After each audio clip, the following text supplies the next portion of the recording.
Una nación bajo Dios. Entonces, estamos en una repetición o, como podemos decir, recapitulación de los temas de test del Congreso. Ustedes han visto, han escuchado que él ya empezó un tema. Tal vez había planificado de llegar más lejos, pero el tema es grande, ¿no? A base del artículo que se ha compartido, él desarrolló un estudio y en ese estudio nosotros hemos visto que ella um, usa una lógica de la comparación de las líneas de tres movimientos en el movimiento o la historia protestante, pero no la llamó la historia protestante, sino cómo le llamó ella a esa historia de los protestantes en los Estados Unidos. En Dios confiamos. En Dios confiamos. ¿Y recuerdas por qué la llamó así? Porque fue lo que pusieron en la moneda. Sí, claro, eso es la relación. Pero ¿por qué lo usó eso como título para, digamos, esa historia? ¿Cuál es la idea detrás de ello?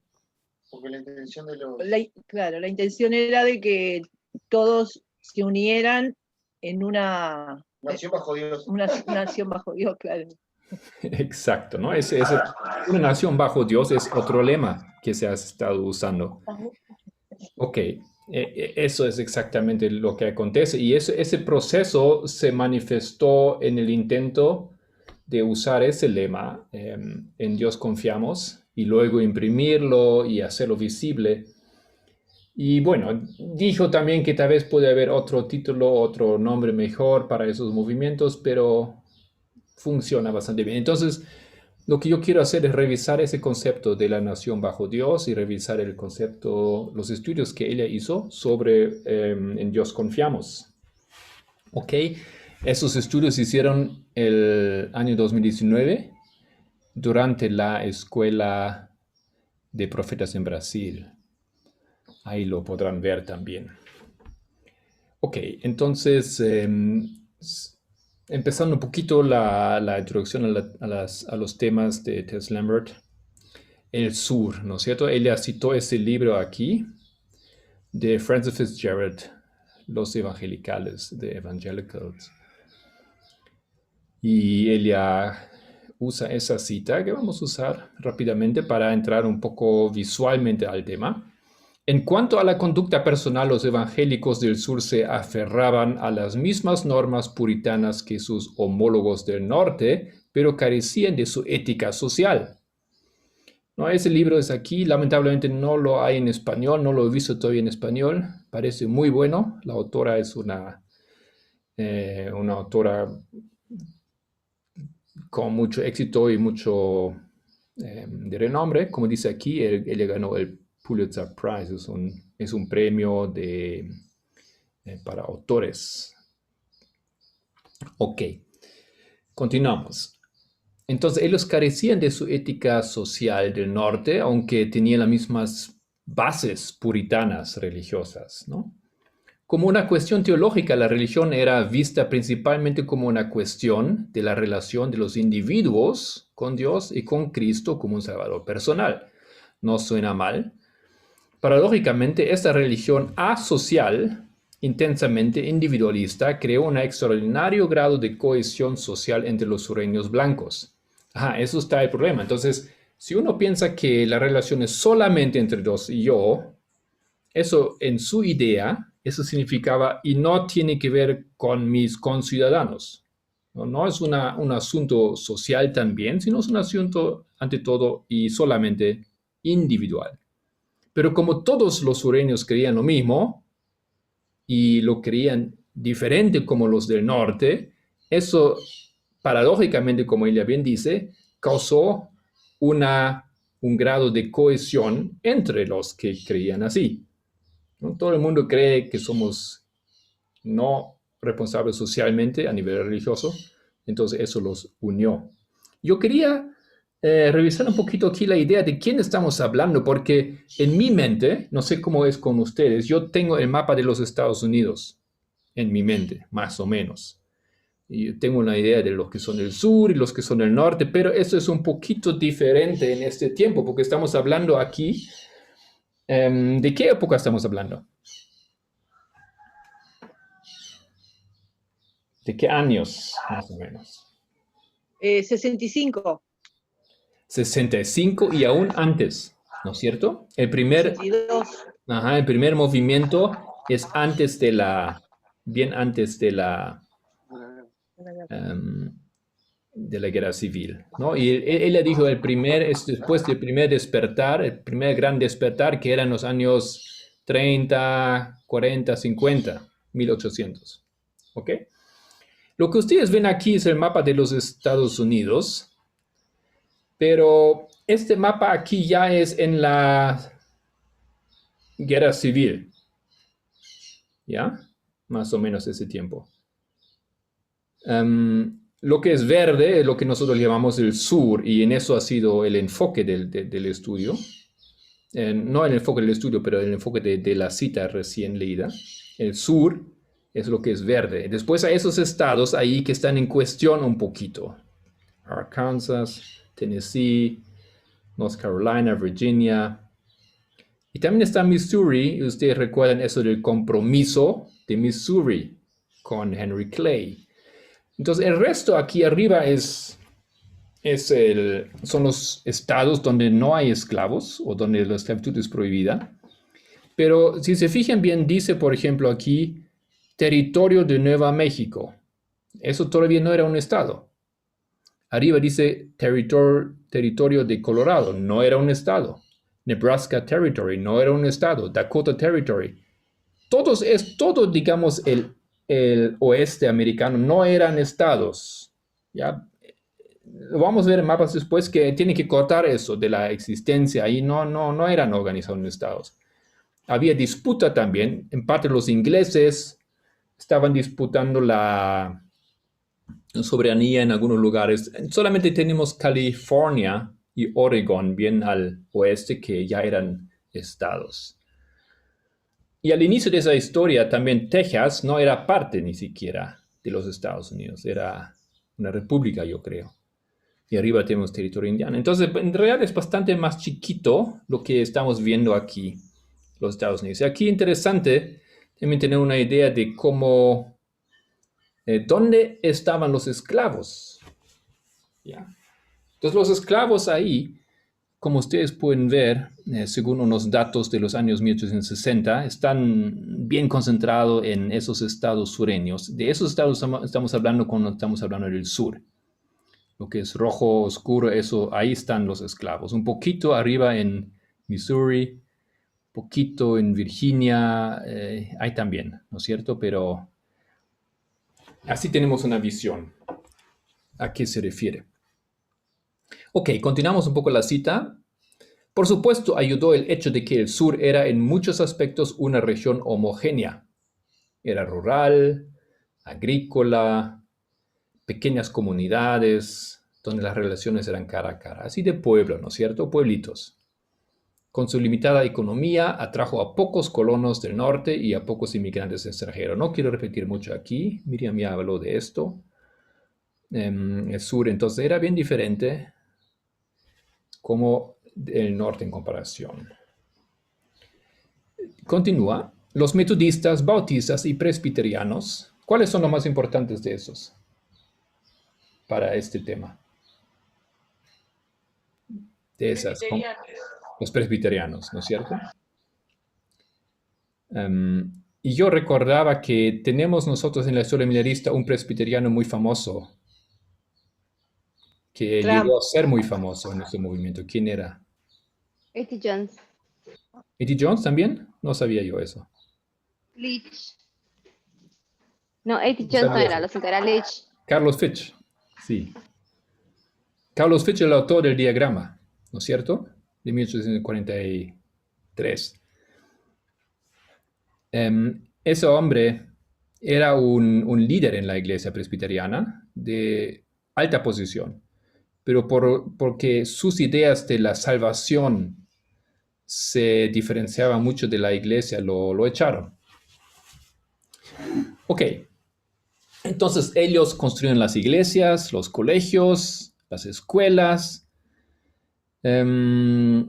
y habían evangelizado, continúa aquí Fitzgerald, la región con tanto éxito que habían convertido el sur en un país donde prácticamente todos creían en la Biblia. O sea, fíjense, el sur se convirtió en un país para ellos, ¿no? En su visión, donde todos creían en la Biblia, en la salvación personal del pecado, fueran o no miembros de la iglesia. Entonces, en realidad era así como que toda una nación, una gran iglesia, ¿ya? Este evangelismo popular, combinado con una creciente uniformidad en las actitudes hacia la esclavitud, ayudó a crear un fuerte sentido de identidad regional. Entonces, en 1840 había un sur, de eso estamos hablando, ya había una identidad sureña. También había una religión del sur, una que en el relativo aislamiento de la región sobrevivió hasta bien entrando al siglo XX, hoy en día. Los evangélicos nunca dominaron el norte de la misma manera. El norte era como el resto, ¿no es cierto? Una región, no era una región. No era nunca una región como era el sur. Y aquí el mapa, un poco más específico del tiempo del que estamos hablando, 1840-42. Fíjense, lo que está gris aquí abajo, México, Nueva México, Texas, no parte de los Estados Unidos. California tampoco. Arriba tenemos en beige esos territorios. Oregon era compartido con el Reino Unido. Después tenemos territorios no organizados, territorio de Iowa, territorio de Wisconsin. Eso es todavía no Estados Unidos. Básicamente estamos todavía en el este recién. Aquí estamos a esa altura, de esa región estamos hablando. Y ya se puede ver que los estados del sur están ahí todavía, Kentucky y Virginia. Había muchos esclavos ahí, como ustedes vieron en el mapa. Más tarde ellos se juntan al norte, ¿ya? Y ya no pertenecen a los estados del sur, pero depende un poco del punto de vista. Hasta hoy en día se puede ver como parte del sur, Kentucky y Virginia, y los pequeños estados ahí de Distrito de Columbia, Delaware y Maryland. Entonces, en esta visión, el sur es grande, ¿no es cierto? Ocupa una gran parte de los jóvenes Estados Unidos, ¿no es cierto? De esos estados, y son bien presentes. Y esa visión ahí, que ellos tienen esa identidad, con esas ideas, con la esclavitud, eso acontece en esta área. 20 años más tarde, ahora ahí ya durante la Guerra Civil, la cosa es diferente, ¿no es cierto? Todavía tenemos grandes partes que son territorios. Lo que es verde son territorios, no son estados todavía. Son controlados en parte del norte, en parte del sur, pero no es la misma cosa, ¿ya? No son estados independientes. Kentucky está, digamos, confederado. Esos en amarillo son confederados por el norte. Bien. Un poco la visión actualizada de este mapa de que estamos hablando. In God We Trust. Entonces llama Tess esos movimientos. ¿Cuál movimiento? Esos tres movimientos que hemos visto. El primer movimiento ya lo explicó Miriam. El movimiento de la enmienda cristiana, ¿no? Que está en ese tiempo, después durante la Guerra Civil, hasta los 1900.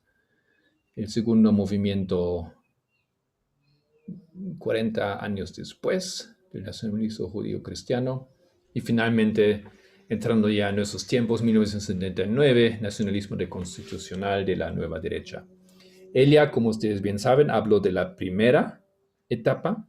Ella también dice que es la más importante y la que menos conocemos. Pero todas esas tres etapas son etapas que llamamos etapas de en Dios confiamos, en God we trust. Entonces yo quería revisar un poco la historia de In God We Trust, cómo surge esto. Y saltamos a los años 1930, 1960, donde acontece algo que podemos llamar business, los negocios, el mundo del negocio se junta con la iglesia. Voy a leer aquí de un artículo que ella en aquel entonces ha compartido, es de la New York Times, de Kevin Kruse, Una nación cristiana, ¿desde cuándo? Un artículo de 2015. Es interesante y vamos a usar gran parte de ese artículo para nuestro estudio. En los años 30, los líderes empresariales se encontraron a la defensiva. Su prestigio público había caído en picado con el gran colapso, ¿no? Esa situación económica donde se colapsó la economía americana y mundial. Sus negocios privados estaban siendo atacados por el New Deal de Franklin D. Roosevelt desde arriba y los trabajadores desde abajo.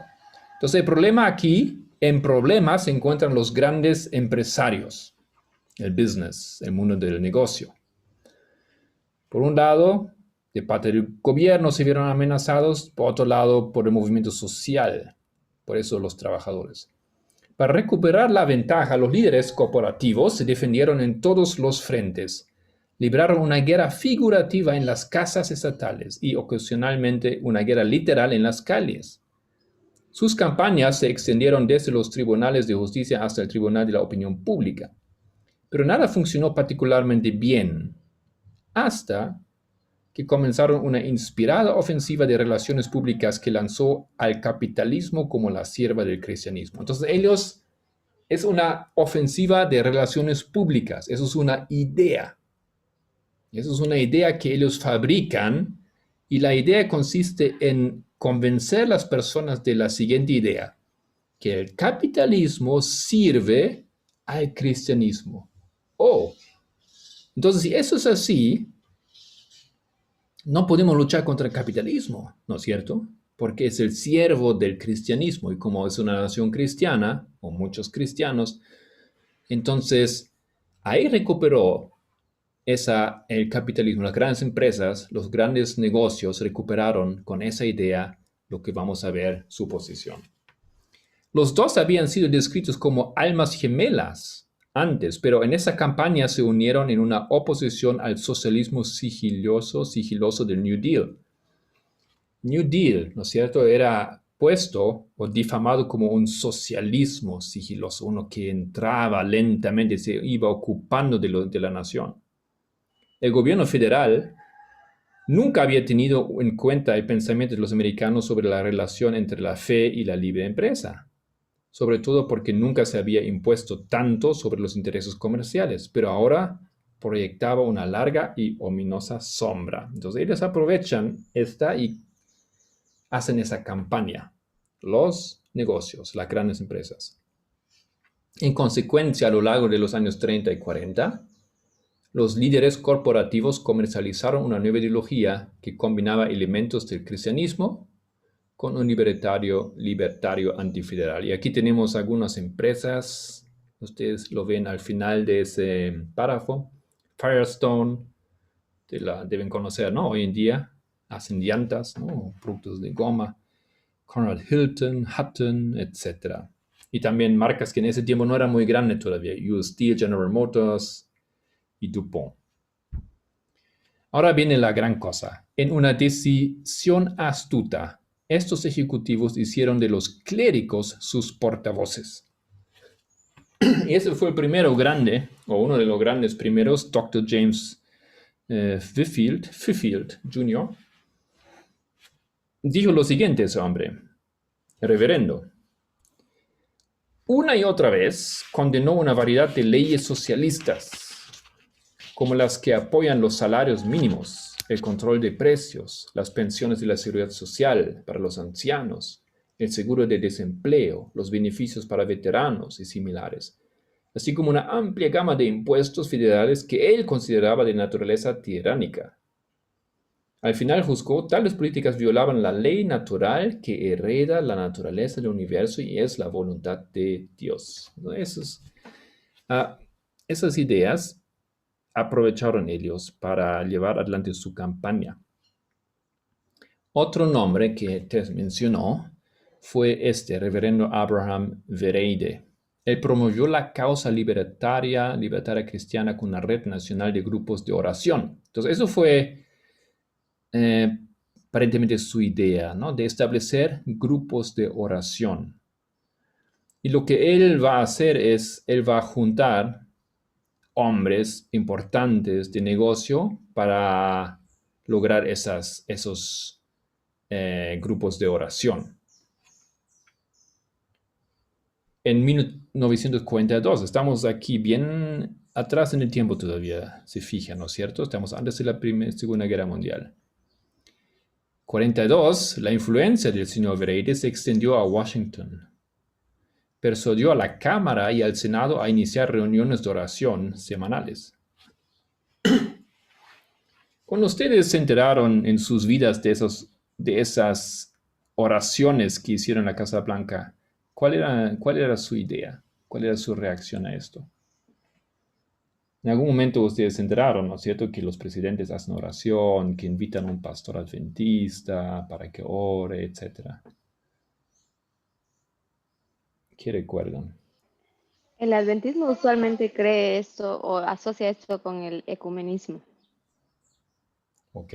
¿No? Lo vieron mal que mandaron a pastores adventistas a participar en esto. Sí, esa es una posición. ¿Otras posiciones? ¿O qué pensaron ustedes? A otro grupo del adventismo también le dio la falsa esperanza, el presidente está siendo encaminado por buenos líderes, hijos de Dios, digamos. Esa teoría se manejó. Ujú. Marcos, Sí. mira, yo pienso que cuando uno era adventista de la asociación, eso lo vería bien porque, claro, ¿quién era el enemigo? La Iglesia Católica. Si nosotros podemos tener alguno de los nuestros ahí adentro, nos sentiríamos representados. ¿No es cierto? Esa idea también estaba ahí, y como que es algo bueno, ¿no es cierto? Tenemos ahí Están orando esos hombres, son cristianos, ¿no es cierto? Entonces, depende un poquito de la posición, la hermana Raquel. Sí, yo quería, es que yo cuando estabas nombrando eso de que se reunían para orar y tal, y yo decía, eso era lo que hablaba la hermana White cuando en el gran conflicto dice, es decir, en el conflicto de los siglos, el libro dice que la degradación moral en las iglesias y será cada vez mayor. Algo dice, en 1844 dice que no estaba totalmente cumplida y yo veo que, o sea, a mí me parece reconocer que esto es a lo que ella se refería, porque, bueno, no sé explicar por qué, pero a mí me parece entenderlo así. Mi apoyo a eso es que ella también dice que eso era lo que se veía, unión, iglesia y Estado, y que el pueblo de Dios estaba haciendo concesiones en relación a esto. Como siempre, ¿no? La posición divididas. Aquí Nico escribe, entonces algunos adventistas lo veían como bueno y otros como malo. Sí. Micaela también escribió, ¿no? Y como Solange dijo al comienzo también. Por muchos era visto como algo malo, ¿no? El comunismo, unión iglesia-estado, pero otros lo vieron bien, lo vieron positivo, ¿no? Vieron su forma de explicarlo y ver algo positivo. Son cristianos, ¿no? Entonces, aquí tenemos la historia. Fue ese hombre que introdujo esto a la Casa Blanca. Vereida abrió la sede en Washington, su sede, ¿no? De él personal, su oficina, y la llamó la Embajada de Dios. Y se convirtió en una fuerza poderosa en sus instituciones previamente seculares. Ok, entonces inicia aquí ese proceso y después vamos a ver que es un reavivamiento a este nivel de unión iglesia-estado, porque ya había habido esto antes, pero en los años 50, 60 va a tomar fuerza de nuevo. Y él reinicia entonces esto que había pausado por un buen tiempo. Ok. Aquí está, Vereide. A la izquierda, ahí lo ven con el presidente Eisenhower, de traje clarito, color clarito. Quiero leer aquí, Micaela escribe, lo interesante es que hoy se está revirtiendo esa mayoría y hay inclinación por gustar de esa unión iglesia-estado. Es una muestra del tiempo en la línea. Los grupos se definen. Sí. Muy bien, muchas gracias. Es oración, ¿no es cierto? Aquí, George Bush también participando de ese programa. Continúo la lectura del artículo. El clérigo más importante para esa historia, para el libertario cristiano, sin embargo, fue el reverendo Billy Graham. En su ministerio inicial, a principios de los 50, Graham apoyó los intereses de las empresas con tanto celo que un periódico londinense lo llamó el evangelista de los grandes negocios. Ok, siguiente. Aquí está Billy Graham en la Casa Blanca, en el patio de la Casa Blanca. Tal vez ustedes recuerdan ahí esa foto, ¿no? El patio. Creo que ahí fue donde Melania Trump hizo las reformas y puso otras flores. Ahí, no, es un lugar conocido ahí en la Casa Blanca. En 1950, Billy Graham y otros hombres orando después de haber encontrado al presidente. 52, Billy Graham hace algo loco. Él fue a Washington, al Congreso, y condujo ahí un sermón. Él reclutó representantes para que sirvieran de acomodadores en las reuniones de revivimiento y organizó el primer servicio religioso formal en las escaleras del Capitolio. Hay muchas fotos de eso, lo pueden encontrar en el internet. Eso fue algo loco, como yo diría. A instancias suyas, el Congreso estableció entonces en ese año un Día Nacional de Oración anual. Si hoy me presentara al presidente de los Estados Unidos con una plataforma de llamar a la gente a Dios, a Cristo, a la Biblia, predijo, sería elegido. Eso fue Billy Graham. Eisenhower cumplió esa predicción con el señor Graham ofreciendo las escrituras para los discursos, error de traducción, no sé qué es eso. De Ike, ¿no? Eso es creo el apodo que le dan a Eisenhower, Ike o Ike. El nominado republicano hizo campaña en lo que llamó una gran cruzada por la libertad, elegido en un deslizamiento de tierra. Eisenhower le dijo al señor Graham que tenía un mandato para una renovación espiritual. No estamos hablando de política, aquí estamos hablando de religión. Eso fue que Eisenhower pone. Tal vez recuerdan que Eisenhower se bautizó y empezó a conducir campañas religiosas, campamentos. Realmente fue y habló ahí, testificó este hombre. Aquí con Billy Graham en 57. Obviamente tenía también su impacto, ¿no es cierto? Billy Graham, cómo se veía su aspecto físico, ese ideal, ese hombre de cara bonita, de representante del ideal, ¿no? Americano, blanco, y ahí el hombre del Dios. Continúa el artículo y ahora todo eso llega a una culminación. La primera semana de febrero 53 marcó el ritmo vertiginoso. El domingo por la mañana, Eisenhower fue bautizado. En la misma noche, transmitió un discurso en el despacho oval para la campaña de la Legión Americana de Vuelta a Dios. El jueves apareció con Vereide en el Desayuno Nacional de Oración inaugural. Y el viernes instituyó las primeras oraciones de apertura en una reunión de gabinete. Wow. El presidente. Pueden imaginarse que saltaban de alegría los conservadores americanos. Durante esos años a los americanos se les dijo una y otra vez no solo que el país debía ser una nación cristiana, sino que siempre lo había sido. Y parecía visualmente aceptable, ¿no es cierto? Porque ahí el presidente se hizo casi un pastor. Pronto llegaron a pensar en los Estados Unidos como una nación bajo Dios. Lo han creído desde entonces, continúa y concluye ese artículo que hemos estado leyendo. Y por ejemplo, pueden encontrar imágenes como esas en el Internet.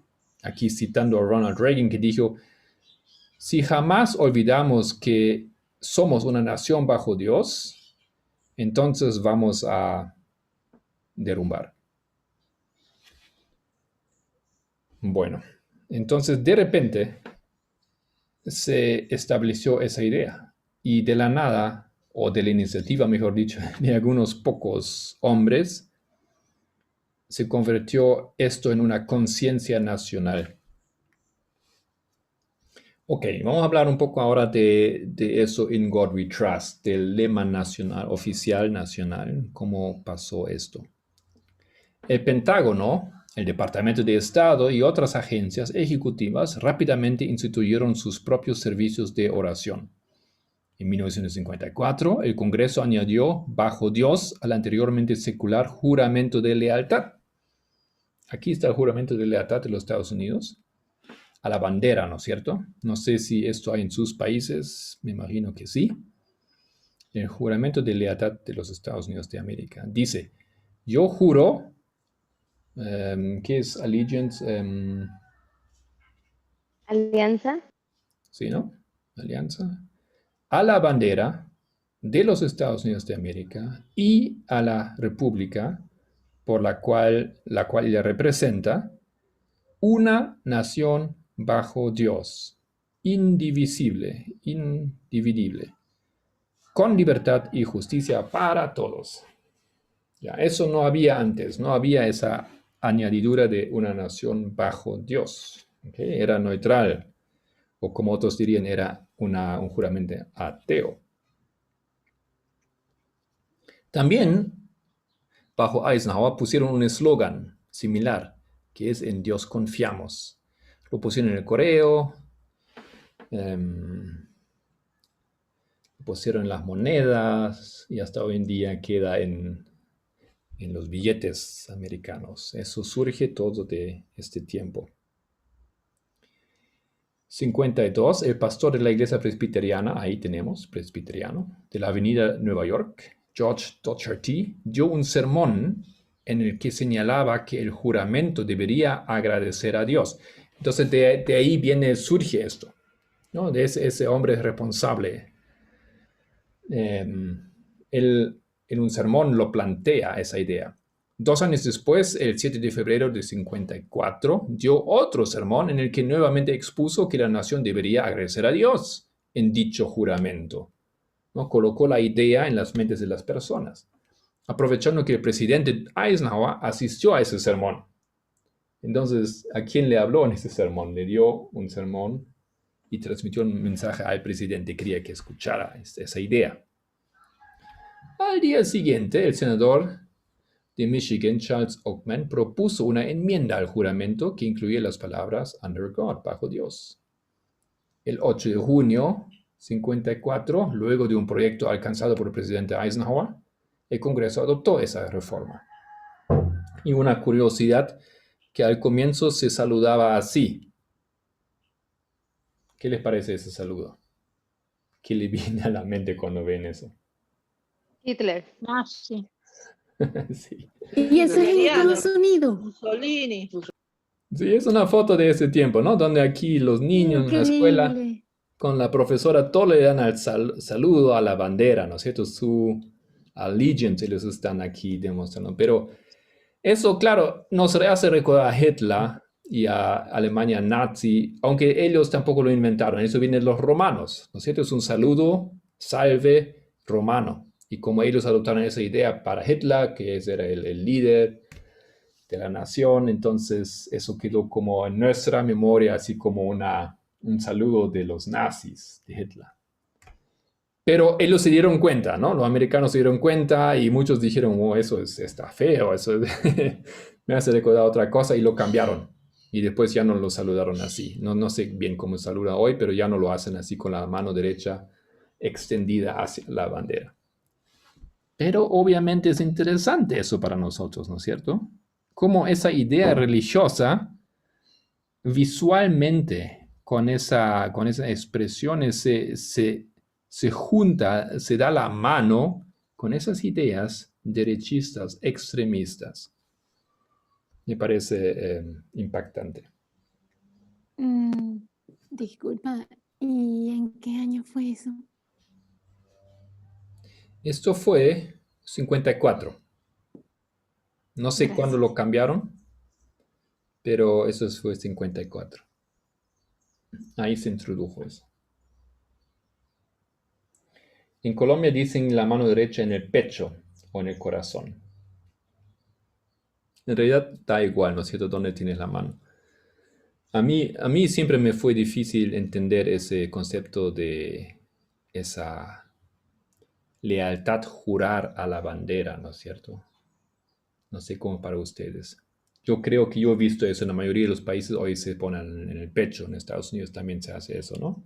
Yo he visto eso en Europa. Bueno, en Bolivia lo escucho aquí a veces en la mañana cuando antes de la pandemia, los niños lo cantan, lo gritan. Seguramente en todos los países tenemos nosotros eso. Ajá, en Argentina tiene que ser una promesa porque legalmente los niños no pueden jurar. Ok. Bueno, Marco, Uruguay, ¿Sí? es un nacionalismo. en Uruguay los niños prometen y los liceales juran. Ajá, ni siquiera saben qué significa eso, ¿no es cierto? Los niños. ¿Había otra voz ahí? ¿Un hermano? Sí. No, ese saludo a la bandera que se obliga en los colegios o en las instituciones, no sé, del gobierno, de alguna manera es bien visto, o sea, por nosotros, pues un tema de conciencia cívica o quizás también como separatista, ¿no? ¿Cómo se ve? Nada de lo que es forzado es bien visto. En Alemania no hay eso. Yo nunca tenía que decir nada a la nación o no. Solamente si estás en servicio público. Y aún en el servicio público tú puedes decir que por conciencia no vas a jurar. Entonces te aceptan eso, si lo explicas. Porque ya. Bueno, ese es otro tema, pero creo que ya podemos entender a dónde va toda esa idea aquí. Una pregunta, Marco. Sí. El saludo ese, ¿en qué año fue? Bien, porque lo dijiste, pero quería corroborar, porque nos trae a memoria el saludo que hacen a Hitler, pero es mucho después, ¿no? Que Hitler lo toma. Más o menos. No, estamos aquí 10 años después, 15 años después, recién. ¿El de Hitler o este? No, Hitler fue 10 años antes. Ah, entonces esta foto es en 1950. Sí. Ahí va. Claro. Gracias. 1954. Sí. Esa foto debe ser 54 o un par de años después. No sé exactamente, no encontré el dato. Ok, saltamos 2001. ¿Qué pasó? En marzo había una campaña para poner en Dios confiamos en cada aula de las escuelas, en las cafeterías, en los colegios en los Estados Unidos. Es una campaña que se lanzó desde Arkansas, Estados Unidos. ¿Por qué 2001? Claro, ¿no? Eso no parece casual, porque ustedes ven que en marzo fue eso, y los ataques fueron en septiembre, y cuando fueron los ataques en Nueva York, entonces ese pedido se hizo más prominente. Eso es un artículo de una página de una organización atea.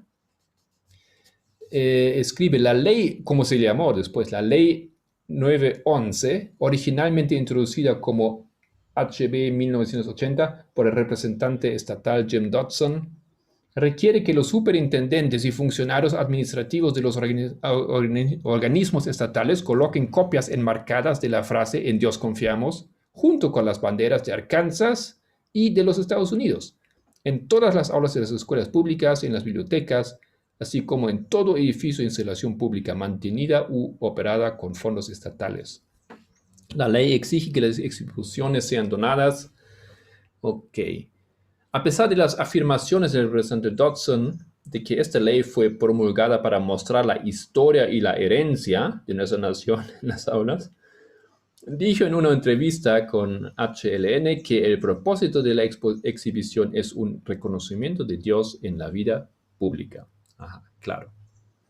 Aquí una foto en aquel tiempo fue una controversia, ¿no es cierto? Mostraron algunos colegios ahí atrás de la cabeza de la profesora, ¿no? Cumplen con la regla. Ahí está la bandera, ahí está también In God We Trust. Tienen que hacerlo. Bueno, lo voy a dejar como siempre, ¿no? Esta presentación pueden mirar algunos detalles. Eso fue en Mississippi, donde aconteció esto aquí porque causó más controversia. Pero lo queremos ver y vamos ya cerrando entonces esa idea de In God We Trust en la línea. Esto es un diagrama que Tess trazó durante sus aulas en Brasil. Y lo interesante es que nosotros hemos estado hablando del movimiento aquí en el centro. 1942 hasta 56, ¿no es cierto? De eso hemos estado hablando. Y después hemos hecho el salto a 2001. ¿Ok? Y ella conecta esas historias, las conecta. Pero también hace una conexión hacia atrás, y no hemos hablado de esto ahora en esta presentación, 151 años atrás, a la historia de la guerra civil. Conocemos la relación con esto, pero esa relación también se encuentra en este movimiento de In God We Trust. Y ahí vamos a cerrar el círculo que hemos tratado de dar. Voy a añadir aquí algunas explicaciones. Ustedes ven en 1782 el lema de los Estados Unidos era diferente, ¿no? In pluribus unum en latín. De muchos, uno, o algo así, ¿no es cierto? Somos muchos, pero esos muchos somos una unidad. Ya, eso era una idea que podía aplicarse a muchos países latinoamericanos que son compuestos por muchos inmigrantes también, por supuesto. Entonces vamos a analizar un poquito más ese diagrama. Nos quedan un par de minutos. Y de esa manera vamos a revisar también la historia inicial de ese movimiento En Dios Confiamos. Vamos bien al primer hito, 1861. Hay un reverendo, Mark Watkinson. Él pide al Departamento del Tesoro, de la Tesorería de los Estados Unidos, que añade una declaración reconociendo a Dios Todopoderoso en alguna forma en nuestras monedas. Entonces ya quieren poner en ese tiempo ese lema. ¿Para qué? Para aliviarnos de la ignominia del paganismo con la motivación política de declarar que Dios estaba del lado de la unión. Ustedes obviamente se dan cuenta, estamos aquí al inicio de la guerra civil y ahí salta ese hombre y lanza esa idea. Y él pide que ellos colocan esta idea, ese lema ahí en las monedas. ¿Por qué lo hace? ¿Cuál es la idea de él? ¿Por qué lo quiere que lo hagan?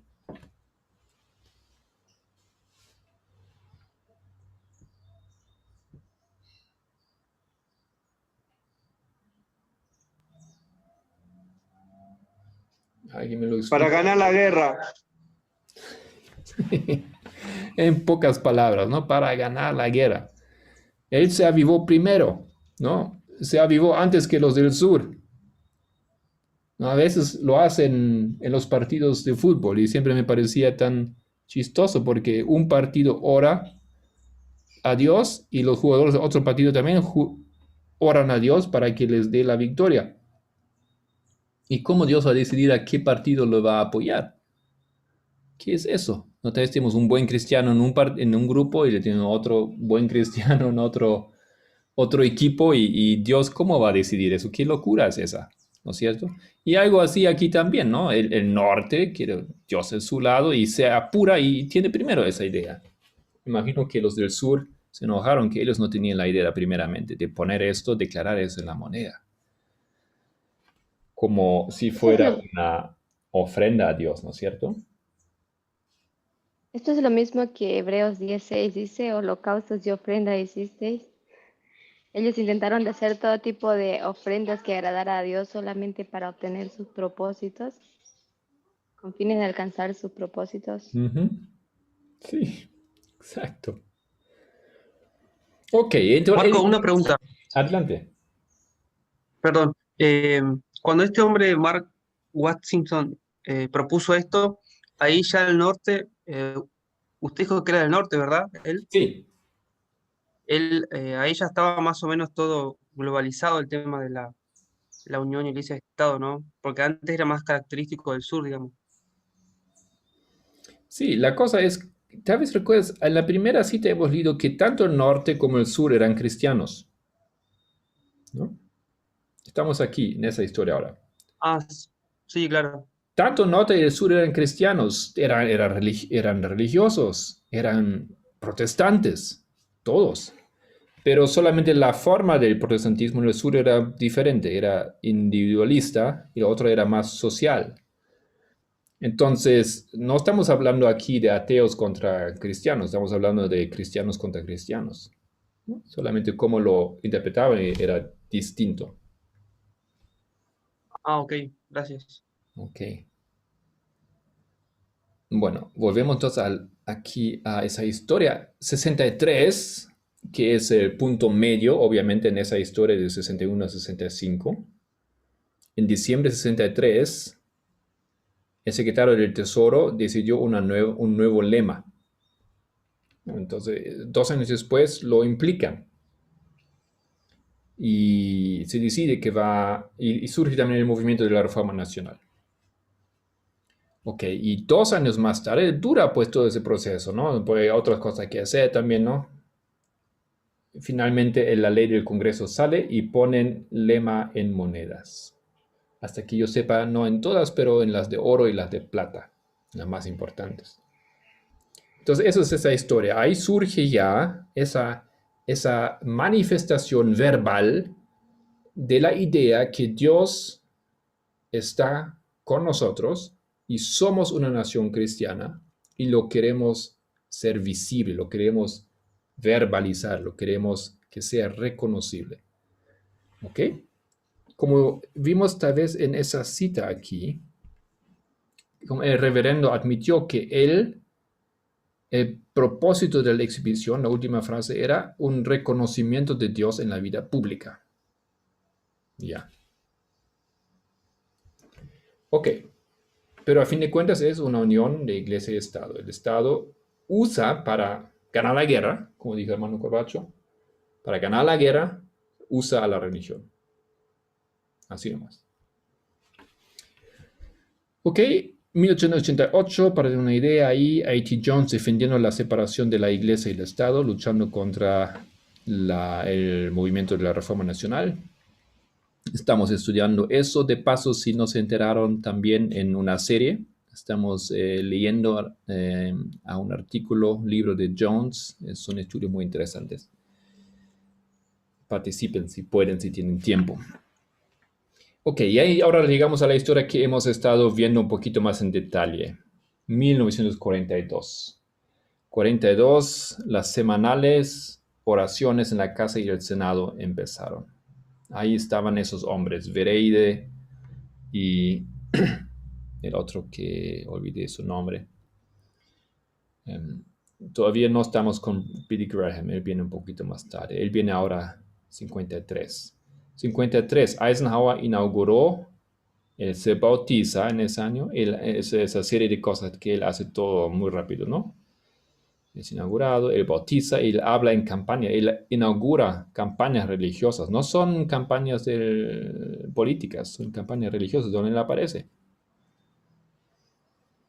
Ok, y 54 sale ese juramento de lealtad en la bandera, a la bandera con esa añadidura bajo Dios. Entonces, ese juramento de lealtad se convierte en un juramento religioso, lo que no era antes.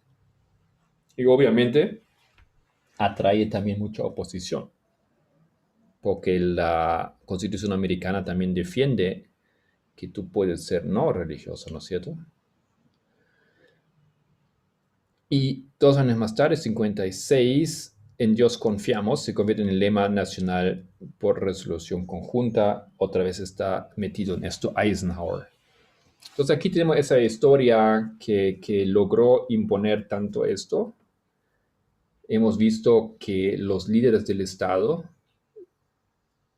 fueron usados o usaron, depende cómo lo quieres ver, de los religiosos, de las iglesias. Todo empezó en los años 30, 40, con esa idea de salir de la crisis económica y sacarse algún provecho para las empresas grandes, y desde luego ellos necesitaban el apoyo de los pastores, a base de la iglesia, de la idea de que la economía, el business es el siervo o la sierva, ¿no es cierto?, de la iglesia, de la religión. Entonces, y finalmente ya estamos entonces en nuestro tiempo cuando Tess hace ese salto y la conexión a lo que acontece hoy en día. Entonces, una vez más, 2001, vimos cómo esos sentimientos religiosos fueron resucitados. ¿Ok? Y tenemos aquí todavía Billy Graham vive, ¿no es cierto? O vivía, no sé si ya murió, así tal vez alguien sabe, pero 2001 vivía y él fue uno de los grandes con James Falwell, con Roy Moore, que dijeron que 11 de septiembre fue un castigo de Dios. Entonces hay que hacer algo. Y ahí sale la legislación en Mississippi, la iniciativa de colocar ese lema en las escuelas públicas. Y en 2017 el acto 911 en Arkansas. ¿Ok? Él murió en 2018, Ok. el 21 de febrero. 2018 Billy Graham murió. Muy bien. Preguntas, Marcos, comentarios, hermanos. Marco, yo Adelante. tengo una duda. Sí. Ya que venimos estudiando cómo entra la religión en el pueblo americano, en ninguna he escuchado que tú ves en los juicios que hacen jurar sobre la Biblia. Eso no lo he sentido. ¿En qué momento entra? Cuando colocan la Biblia, ¿no es cierto? Claro, le Juramos hacen por la tocar la Biblia. Biblia, jurar por la Biblia. Y si es ateo o lo que sea, el tipo va a decir cualquier cosa. Pero después, ¿dónde está eso promulgado, no? Pues otro punto a tener en cuenta es de que puede ser también de la época de la colonia, pero no he sentido nada de eso. Y eso es un punto importante porque uno ve en todos los juicios que ya está incorporado dentro del país. ¿Por qué una Biblia? Sí, eso es muy interesante. Yo desconozco cómo se introdujo eso. Tal vez ustedes se enteraron que en Bolivia aquí hubo un golpe de Estado, algo camuflado, pero lograron sacar al presidente de muchos años, ¿no? Evo Morales, que tenía una orientación muy socialista o social. Y la primera cosa que hicieron cuando se apoderaron, el gobierno interino se apoderó de la casa de gobierno, ellos trajeron la Biblia y dijeron como a un símbolo importante, dice, traemos la Biblia de vuelta a la casa de gobierno. Y cuando aconteció yo dije, yo sabía, ¿no? Uno tiene que haber sabido, este movimiento está mal. Esos no son los buenos, ¿no es cierto? Claro. Perdón, Marco, una Bueno, gracias. consulta. Sí. El acto 911 en Arkansas, ¿qué fue? Yo de eso no sé nada. Es como lo mismo como pasó en Mississippi. El acto 911 quiere simplemente imponer que todas las escuelas y los colegios necesitan colocar en God We Trust, en el comedor y en las salas. Está. Gracias.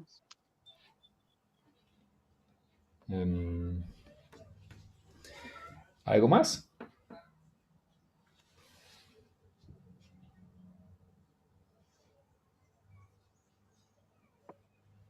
Y en 2019 no hay ninguna referencia. No, Tess en ese momento no identificó nada, nada específico ahí a nivel externo. Tal vez ya no sé si ustedes tienen algo que observaron que puede haber acontecido ahí.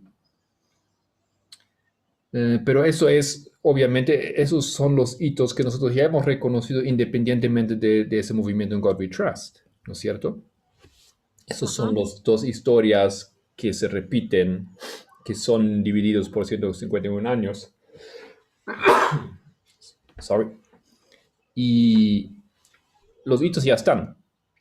Y de repente descubrimos que esa historia de God We Trust está relacionada con esos hitos.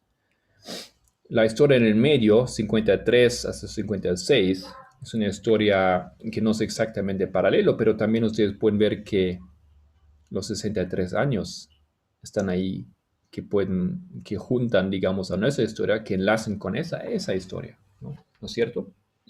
Eso es muy impactante.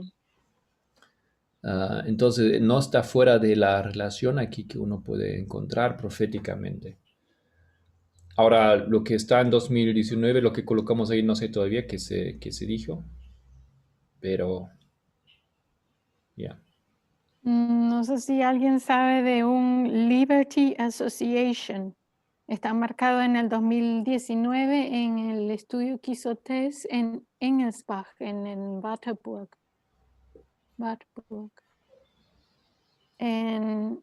¿Tú recuerdas lo que le dijo? No, es que fue que lo anoté, pero no recuerdo más, o sea, no sé más, solamente sé que anoté Liberty Association en el 2019, pero quería preguntar si alguien se acordaba de eso. No. ¿Tiene que ver con la universidad? Liberty University, esa universidad que de los evangelicales. Sí, pero no puse que era la Liberty University. Y está en una línea donde habla de Make America Great Again y que habla antes, en el 2017, marca a Project Blitz, que tiene que ver con In God We Trust, porque es el mismo, es eso de imponer la religión. Pero bueno, no ya puse más nada. veo que se ha logrado un poquito de propósito de la presentación. Estamos de vuelta en el tema, ¿no es cierto? Estamos recordando ahora de qué estamos hablando, a qué se refiere ella, y es toda esa historia que tomamos para identificar, ¿no es cierto?, a esta historia de esos tres movimientos. La tenemos aquí, un momentito. A esa me refiero, ¿no? Esa historia hemos llamado, el título tomamos de lo que pasó aquí en los años 1940-50. ¿Ya? Y también lo que pasó durante la guerra civil. Esas son esas historias que sirven como título de eso. Y hay algunos detalles interesantes ahí que tenemos que añadir y descubrir. Muy bien, ¿algún comentario más? ¿Alguna pregunta más? Antes de cerrar. Sí, como comentario sería bueno agregar que esta historia es la misma historia de repetición de el siglo IV en la historia de Constantino, cuando la iglesia utilizó el poder civil para conseguir sus fines. Y esta historia fue este concepto que la iglesia o los protestantes ahora están tratando de introducir, fueron cada vez más lejos hasta que concluyeron en lo que hoy conocemos la Inquisición. Y esta misma historia se está repitiendo en el mismo patrón, en el mismo formato, donde va a terminar en una persecución también. Pero ¿cómo se verá esa persecución ahora? Eso nosotros ahora no sabemos. Pero ya podemos paralelar estas historias, la del siglo IV con la de estas generaciones, tanto que también como la de la historia de la guerra civil. Interesante. Y eso es algo que no desaparece con Biden, ¿no es cierto? No necesitamos a Trump para justificar esos acontecimientos. Y si tenemos esa imagen impactante aquí, bueno, es solo una imagen, ¿no es cierto? Es solamente un símbolo, pero ese símbolo en realidad dice mucho. Y es como un glitch, ¿no es cierto? Un pequeño desliz ahí en esa idea de saludar la bandera. Y sin querer ellos apuntaron a otra historia y de repente abrieron todo así un arsenal de asociaciones. Ok, muy bien, excelente. Muchas gracias por su participación.